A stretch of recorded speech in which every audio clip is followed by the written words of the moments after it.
আসসালামু আলাইকুম বিয়াস, আশা করি আপনার এই সুন্দর মায়াবী পৃথিবীর বুকের ভিতর থেকে সকলেই সুস্থ আছেন এবং কি ভালো আছেন। বিয়ার্স, আমি তান্ত্রিক গুরু মালিক শাহ।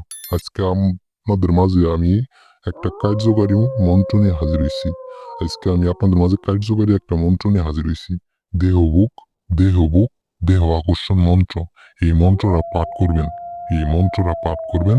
যার দেহটা আপনি খাইতে চান, যার দেহটা আপনি ভোগ করতে চান, সে নিজে আইসে সে নিজে আইসে খোদার কসম, সে নিজে আইসে তার দেহটা আপনার কাছে বিলাই দিব। তার দেহটা আপনার কাছে আইসে বিলাই দিব। আমি তান্ত্রিক গুরু মালিক শাহ। আমি তান্ত্রিক গুরু মালিক শাহ। একদম 1000% গ্যারেন্টি দিয়ে, 1000% গ্যারেন্টি দিয়ে বইলে গেলাম, সে আপনার কাছে আসতে বাধ্য।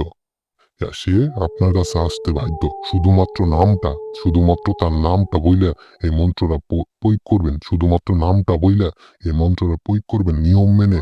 অবশ্যই নিয়ম মেনে পাঠ করবেন। নিয়ম ছাড়া কিন্তু কাজ হবো না। আপনার যে নিয়ম মেনে পাঠ না করেন, তাহলে কিন্তু তার কাজ হবো না। আপনার অবশ্যই নিয়ম মেনে, সঠিক নিয়মে সুন্দরভাবে পাঠ করবেন। আপনার যে দেহ, আপনি একটা মেয়ের ফিগার দেখছেন, দেখে পাগল হয়ে গেছেন। আপনি একটা মেয়ের ফিগার দেখে পাগল হয়ে গেছেন। আপনার যৌবনে জ্বালা উঠে উঠছে। আপনার মনে অশান্তি হয়ে গেছে যে তার দেহটা আপনি একটা করে বুক করতেছেন।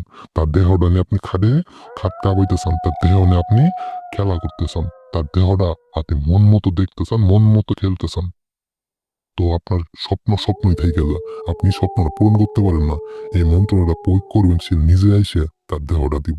ব্যাস, মন্ত্র আমি পাঠ করে দিই, ঠিক একইভাবে মন্ত্র আপনার পাঠ করবেন। বুক বুক বুক, অমুকের দেহ আত্মা বুক। সাফিয়ান কাফিয়ান, অমুকের দেহ সর্বসার্গ। কাম আমার উপর জাল বর্ষাহা। ব্যাস, মন্ত্র আমি আবার পাঠ করি।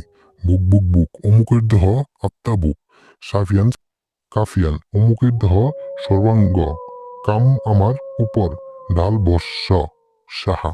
ব্যাস, এই যে অমুকের দেহ, ওই অমুকের দেহ যে দুইটা জায়গায়, অমুকের দেহর জায়গায় সেই নারীর নামটা বলবেন। যার দেহটা আপনি পাইতে চান, যার দেহটা নিয়ে আপনি খেলা করতে চান, তার নামটা বলবেন। তার নামটা বললে শুধুমাত্র আপনি 3টা বার পাঠ করবেন। 3টা বার পাঠ করবেন অবশ্যই। এই মন্ত্রটা শনিবার অথবা বৃহস্পতিবার, শনিবার অথবা বৃহস্পতিবার সকালে, ভোর সকালে ফজর আজানের পর 4টার পরে এই মন্ত্রটা পাঠ করতে হবে। পাঠ করার একদম 24 ঘন্টার মধ্যে টাইম দিলে সেই নারী আপনার কাছে আয়সা করবো। তার যৌবনের জ্বালা মিটাইতে, তার শরীরে জ্বালা মিটাইতে আপনার কাছে আয়সা করবো।